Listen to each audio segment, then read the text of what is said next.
నిబంధనల మేరకు అధికారులు ప్రోటోకాల్ పాటించడం లేదన్నారు ఎమ్మెల్యే కాలేరు వెంకటేష్. గెలిచిన బీఆర్ఎస్ ఎమ్మెల్యేలను కాదని ఓడిన కాంగ్రెస్ నాయకులు అధికారిక కార్యక్రమాల్లో పాల్గొంటున్నారని తెలిపారు. అదేవిధంగా జీహెచ్ఎంసీకి 100 కోట్ల నిధులు కేటాయించి అభివృద్ధి కార్యక్రమాలు చేపట్టాలని ఎమ్మెల్యే కాలేరు వెంకటేష్ కోరారు. ఎన్నో సంవత్సరాల నుంచి జీహెచ్ఎంసీలో ఏ రోజు కూడా ఇటువంటి దారుణమైన ఆర్థిక పరిస్థితి లేదు అధ్యక్ష. ఈరోజు జీతాలు ఇవ్వలేని పరిస్థితి జీహెచ్ఎంసీలో ఉంది. ఒక్కొక్క టెండరు శ్రీధర్ బాబు గారు మీ మెంబర్లను మీకు మేము మంచి చేయలేదనే కదా మీకు ఇచ్చింది అధికారం. దానికి ఎగతాళి చేస్తే మేము కూడా మస్తు ఎగతాళి చేయొచ్చు. అది కాదు సభ్యత. మీరు ఎన్నోసార్లు మీరు 6 ఎమ్మెల్యేలు ఉన్నప్పుడు కూడా మేము అంతే ప్రాముఖ్యత ఇచ్చినాం, మీకు గౌరవం ఇచ్చినాం.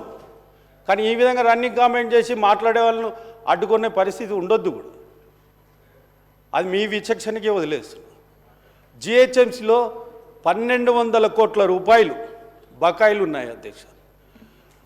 మరియు కాంట్రాక్టర్లు ఈరోజు ఒక్కొక్క వర్క్కు టెండర్ వేస్తే 20 సార్లు కూడా రికాల్ చేస్తున్నారు అధ్యక్ష. 20 సార్లు రికాల్ చేసినా కూడా కాంట్రాక్టర్లు పార్టిసిపేట్ కావడం లేదు. అటువంటి పరిస్థితి ఉన్నప్పుడు ఇప్పుడు మనం కొత్తగా బడ్జెట్ పెట్టుకున్నాము. బట్టి గారు కూడా చెప్దామనుకున్నా లేరు. మంత్రి గారికి ముఖ్యమంత్రి గారు అదే శాఖలో ఉన్నారు. కాబట్టి నేను మీ అందరికీ రిక్వెస్ట్ చేస్తున్న మంత్రులకు కనీసం 1000 కోట్ల రూపాయలు జీహెచ్ఎంసీకి ఇచ్చి ఆదుకుంటే భవిష్యత్తులో మన హైదరాబాద్ మంచిగా డెవలప్ అవుతుందని కోరుకుంటున్నాను.